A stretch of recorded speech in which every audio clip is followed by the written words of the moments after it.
Welcome to the Realizations Podcast. I'm Andrea Gordon, your host, and I'm excited to explore the world of real estate with you.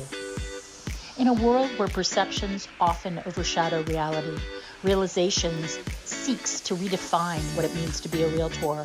Join me as we peel back the layers of the industry, uncovering inspiring stories and celebrating the good in real estate. Whether you're a homeowner, a fellow realtor, or simply curious, this podcast is for you. Welcome to Realizations, where perceptions meet reality. Let's dive right in.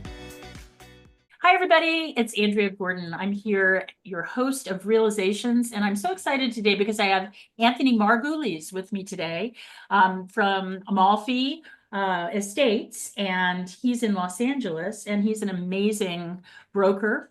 We're going to learn a lot about his business. He's in Pacific Palisades, which you may have heard a lot about on the news recently. So we're going to talk about that as well. Welcome to the show, Anthony. Thank you for Thank you, Andrea. I really appreciate it. Big shout out to the Bay Area compatriots here. Yes. We have people in common. I love that. So tell me a little bit about how you founded Amalfi Estates and your whole trajectory in real estate, please. So I took a very unorthodox route. I had never sold a house before I started my company. At the time, you could do that. And so I didn't have a mentor. I didn't know where to go for contracts. I didn't know. I ended up, at that time, you did 20 hours of continuing education. I did 200 hours. I flew to 4 different states, taught myself 4 MLSs, the contracts. I didn't have a mentor. So I didn't know what I didn't know. Right. And fortunately, with a little bit of hard work and a lot of luck, we did okay, and we sold a few homes in between, and learning every day. And I finally have a little bit better idea of what I'm doing. He's being very humble, folks, by the way. This is a man who has sold over, I don't know, 471 million in 1 year. My team. He has 7 people on the team. He has sold over 1,500 properties personally. I'm a slacker. I've done only 1,000. And he's really amazing as far as the charitable component of his company. And I want you to talk a little bit about what your company does in giving back. Sure. So we structured, our legacy is really our charitable giving.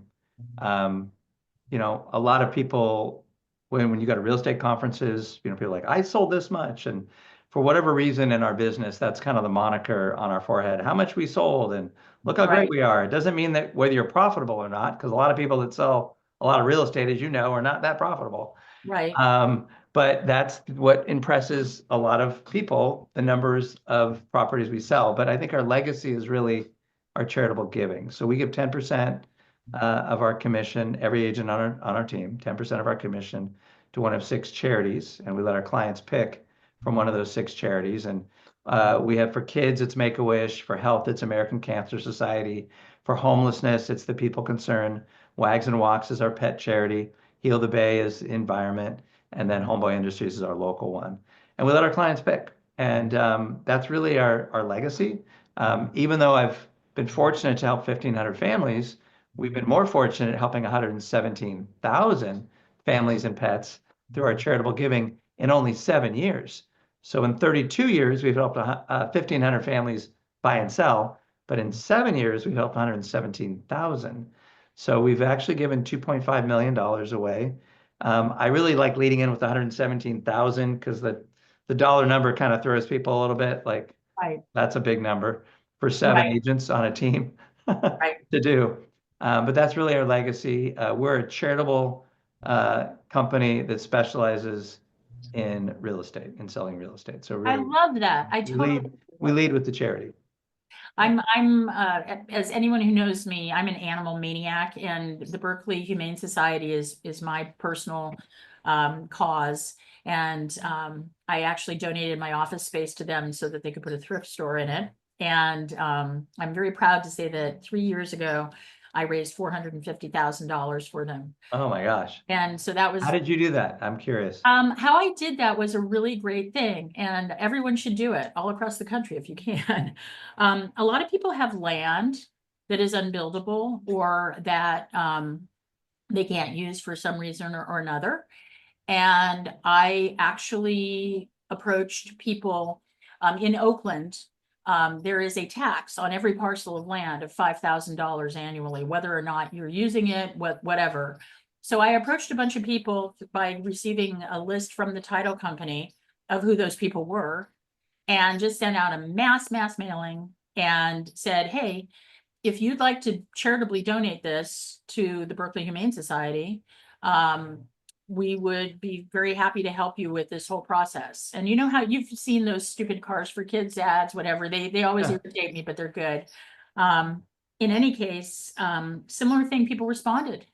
And so a bunch of land parcels that wouldn't have been buildable, wouldn't have been useful in any way, shape, or form to anybody, actually ended up getting sold for charity at low numbers, I must say. But altogether, it brought $450,000 into the Berkeley Humane. And of course, I did not take any commission on any of that. Wow. How many properties was that? 12. Wow. That's a great idea. Yeah. And if your municipality has anything like that, that might be a way to get even more money for charity, because there are going to be a lot of people that aren't going to want to build back.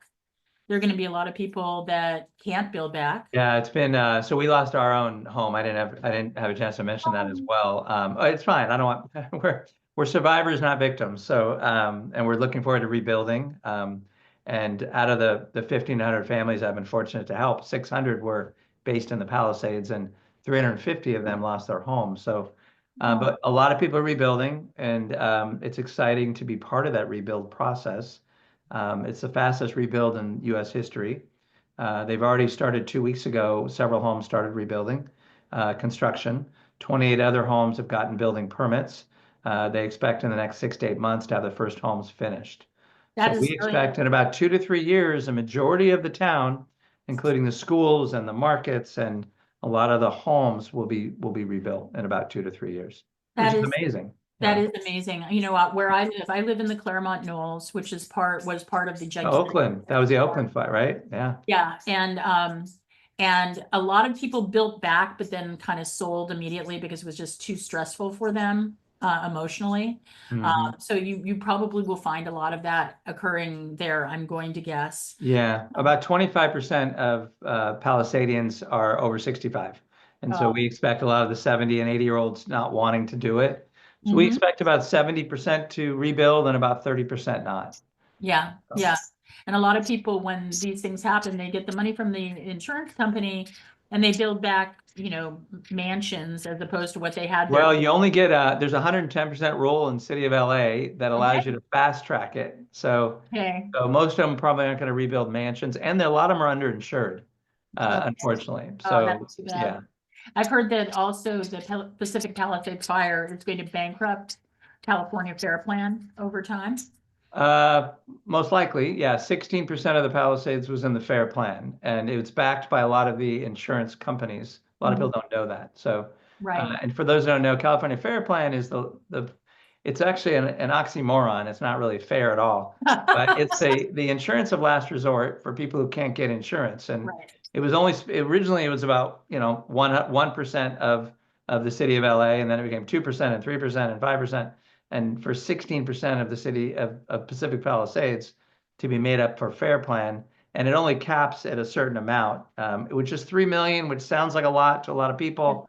But at $1,000 a foot to rebuild, if you have a home that's 3,000 square feet or bigger, you're technically uninsured.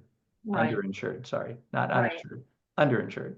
Yes, no, everybody, that's a really important point. People should check their insurance on an annual basis, because if you have the same coverages that you had when you bought your house, construction costs have gone up so profoundly. And also when you think about what's going on with the tariffs, what have you, and how expensive building materials are going to become, you just make sure that you have enough insurance covering your house so that you could rebuild. I was shocked when I looked at my own insurance not that long ago. I felt like I was underinsured by $400,000 or $500,000. And Andrea, personal contents. I know many people they check their policy for their house, but they're not checking for their personal contents. Yeah, so you want to make sure that you cover that as well, because that can get pretty expensive. Yeah. Now, during this whole debacle that occurred in the Pacific Palisades, which it sounds like the phoenix is definitely rising from the ashes there. Yeah. Um, you have been very, very consistently online, documenting and putting videos and things up about that process. Can you tell us a little bit about that? Yeah, so what I did was for a couple of reasons. I'm not a big social media person. I wasn't. I have maybe 3,000 followers, that kind of thing, and Right. I post here and there. But I thought it'd be really beneficial to document and I do 2 or 3 videos a week about the rebuilding. Mm-hmm. So I did one about the debris removal on Temescal Canyon, which Mm-hmm. how they're compacting and recycling the concrete and the steel. And I Mm-hmm. posted that about 30 days ago. It's gotten 850,000 views Oh, and wow. 22,000 shares as of this morning. Wow. So it's getting a lot of our videos. I did one on the Getty and how that survived the fires because part of the grounds of the Getty got burned. That's basically located in the Palisades. Right. People didn't realize that the Getty Villa, not the Getty Center. So we're just trying to provide content, so to help people and educate them, and it's really If resonated. one of my viewers wants to see that video, where do they go to find it? How do they You go find to it? Amalfi Estates Instagram. Great. Amalfi Estates Instagram, and you'll see it right there. I've posted probably a dozen videos over the last 3 weeks. Wow. So yeah, Okay. Well, there you go. I think that's really admirable that you're doing that. Yeah, So you, among other things, are a coach. I don't even know how you have time with all that productivity to do that, but tell us a little bit about your coaching. sure. So I offer a real estate coaching. It's a 12-week live Zoom class, and it's for agents that want to increase their average sales price. So while we do a lot of luxury, luxury is defined differently in every market, Andrea. In some markets, luxury is typically defined as the top 10 or 20% in a market. Right. Now, the general public and most media will define it as $1 million and up. But as you know, in your market, or Berkeley, or Palo Alto, or Bel Air, or Beverly Hills, or Palisades, $1 million, you can't even get a tear down. No. So we define it, and the proper definition is the top 10 or 20% in a Right. market. So that could Right. be 500,000 or it could be 50 million. Right. So the class really teaches how to break into a higher price point, and that whatever that price point looks like. And I teach a 12-week online Zoom class. We've had hundreds of students that I've successfully taught things that I've learned over my 32 years. How to one, meet high-end buyers and sellers, how to market to them, how to get the media to really work with the media to get exposure, leverage yourself to get articles written, and a lot of things that I've learned over my career. So, That is very cool. Now, what provoked you to want to do that out of curiosity? you know, so at this stage of my career, it's less about how much money you want to make. Fortunately, my house is almost paid off, or was, till it burned down. And my Oh, kids' colleges are paid off. So really, it's about giving back and mentoring other agents to be successful. I didn't have that mentor, as I mentioned, but right. there's knowledge that I can pass on that will be beneficial to other agents, whether new or older in the industry. I'm happy to do that. And a lot of people work harder and they don't realize working with higher price points are Yeah. much easier. There's less competition. They're not getting loans and they're not getting appraisals. They're not dealing with a lot of the issues. They're all cash. Right. They make quick decisions. They own multiple properties a lot of times. And it's fun when you're selling a 5 million, 10 million, $15 million property. It's actually pretty fun. Yeah, I always think about that. It's the same amount of effort, whether you're selling a $400,000 condo or whether you're selling a $2.5 million house. Well, that was the genesis partly of the commission lawsuit. Yeah.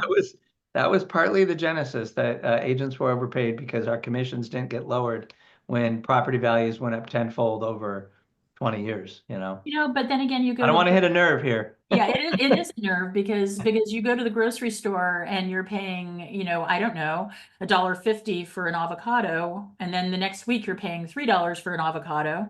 Right. Or you go to an attorney and they say that their standard professional fee is $700 an hour. Why is it that some professions are allowed to have standard professional fees and real estate can't? It Yeah. doesn't make any sense Well, to I think it's all negotiable, right? Right. That's all they did clarify is that, look, our fees negotiable. Mhm. If we offer value, we'll get paid a good fee. If we don't offer value, we won't get a good fee. So Right. obviously we want to deal with agents like yourself and myself and other Mhm. incredible agents who are experienced and provide value. So, you tell someone, would you rather go to a brain surgeon who's done 1,000 transactions, or sorry, 1,000 surgeries? Would you Right. rather go to a brain surgeon who's done 5? Right. One that's done 1,000 is going to charge more because Right. they're better at their craft. I That's actually just had that conversation this morning. I had a listing appointment with a woman who has a triplex in Berkeley, which right off the bat, with our rent control regulations, what have you, that's a hard sell. Even though it's a nice building, it's not going to be worth as much as something that somebody can move into. And we were talking for a little bit, and she goes, "Well, I'm only going to pay 1%."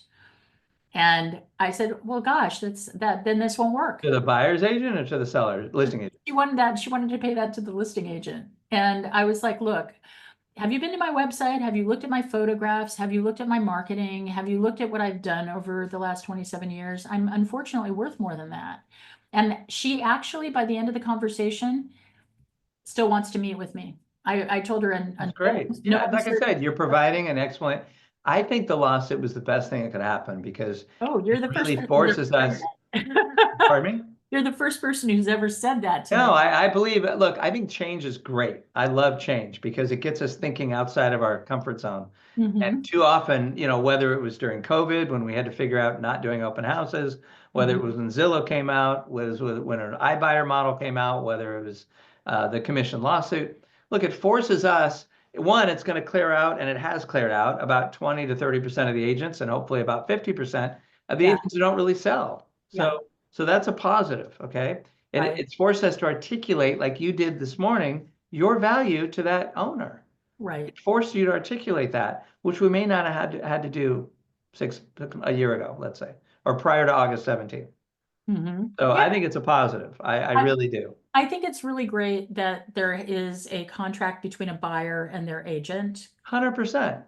Because there's always been one between a listing agent and That's, the you're seller. exactly right. And I could take it a step further. I actually believe that what they should have done was basically just said, buyers pay their agent, sellers pay their agent. Because right now there's this, Well, that's what they did. well, no, I mean, the seller has the right to pay a commission if they want to. Right, but for all purposes, the buyer, before the buyer writes the offer, they have an agreement that they will pay their agent. Yeah, exactly. So what you just said about the buyer is paying their agent and the seller is paying their agent is what's happening. They just took it one step further by saying, "Hey, when I write this offer, will you reimburse me instead of my instead of the Mhm. buyer?" That's all. Right. And the question I have is, where you are, have sellers been paying buyer agents? Yes. Yeah, where I am too. Yeah. It hasn't been But a, it's all negotiable. It's all well, negotiable. it is all Yeah. negotiable. And I want to make it clear, they're only paying it if the offer is such that it justifies them being paid because it's all negotiable. Correct. So there's a higher likelihood they will pay a higher commission to the buyer's agent if the offer is something that the seller likes. If the offer is lower, then they may not pay the full buyer's agent commission because it's all negotiable. Correct. Yeah. However, as it stands right now, it has stayed largely that the sellers are paying. Now, I've only had one transaction where I represented a buyer and it was over $3 million where the seller refused to pay. And all of the others, the sellers have been perfectly happy to pay commission. And What did you do? the buyers paid me, and I actually, but unfortunately, because I was wussy, and it was like the first week this was all happening, I actually credited the buyers back over $5,000 because I felt guilty. And I think that there is $3 million sale. I mean, you're talking about it wasn't you that much. 130, $140,000. You gave him $5,000 back. Doesn't seem like. It wasn't that much, but it was just a gesture Okay. to, Got it. but at the same time, what I'm saying is that there's a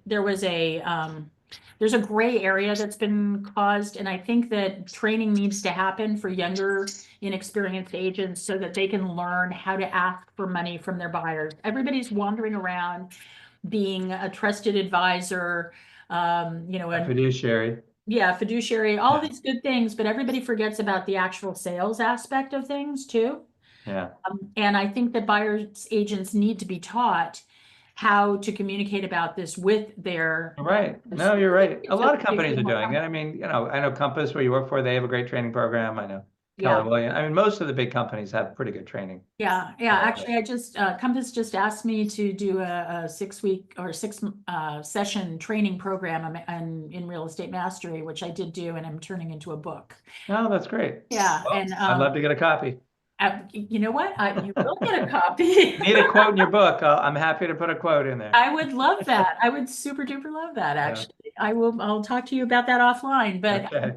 But the big thing for me in all of this is just that all of a sudden, what had been working just fine got pulled out, and because it really was working just fine when you think about it. I don't think there were too many people that were abusing the situation. That I don't think there was a real need for this. In fact, the purchase contract actually said that commissions were to be paid from proceeds. It never specified who was paying them. If you go and look on their purchase contract before the one that they just recently rewrote, Right. that's what it said. So the whole genesis of the lawsuit wasn't that. To me, it was greed in a lot of ways. And I also do feel that the commission lawsuits themselves were brought by very, very wealthy people, not by your standard, buying their first home person. They're not like class action lawsuits. They were lawsuits that were brought by extraordinarily wealthy people who I think had some sort of an end goal, which was to be reimbursed and or to further a business along like. Well, I like to look at the positives, and the positives are many. Was it challenging and was it difficult? Yes, but if it clears out a lot of the agents who are part-time agents, it'll elevate the caliber of our industry. I Our agree. industry is ranked around used car salesman level. Yeah. So, and it's because in California, you could get a real estate license with 40 hours of training. They've now upped it to 110 or so hours. Right. But the fact that it takes more hours to drive a taxi and more hours to be a hairstylist than it does to be a real estate agent is a major problem in our industry when you're having people buy the largest investment of their life. So I think there's going to be substantial more training, and they need to be minimum levels of transaction in order to keep and retain your license on an annual basis. I think that that's a fine idea. As we both know, 71% of real estate agents in 2024 did not do a single sale. Right. Yeah, it's a lot. How are they surviving? How are they moving forward in their life? They're doing high side hustles. That's what they're doing. Exactly. So wow, I've taken up so much of your time, but you're just a fascinating, wonderful guest. And I've really enjoyed. Thank you, Andrea. I really appreciate your time as well. Yeah, no, you're obviously brilliant at what you do. Where can people find you and reach you if they need to? Amalfi Estates. So, and it's like the Amalfi Coast in Italy. So AMALFI, AmalfiEstates.com, if they need to reach me, or Instagram. Well, and what is the origin of the name of your company, out of curiosity? So the one of the streets in Pacific Palisades is Amalfi Drive in the Palisades Riviera, and more celebrities live on that street than any other. And it's my initials AM, so I like the Amalfi from AM, and I like the street, so we named it Amalfi Estates. That's very cool. That's very cool. Well, thank you for your time today. Thank you, Andrea. Most appreciative, and I'm sure that people will get all kinds of interesting nuggets as well as questions will be raised from this, and that's always a good thing too. That's a great thing. Thank you again. All right, take care. Bye.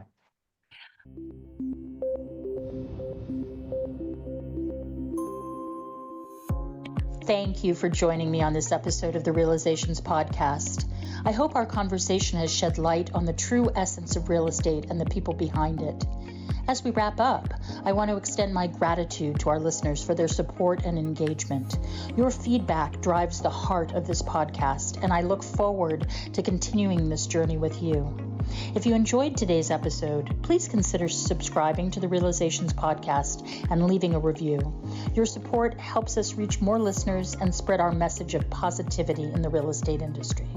Until next time, remember to keep an open mind, embrace empathy, and always seek the good in every situation. I'm Andrea Gordon, signing off from Realizations. See you next time.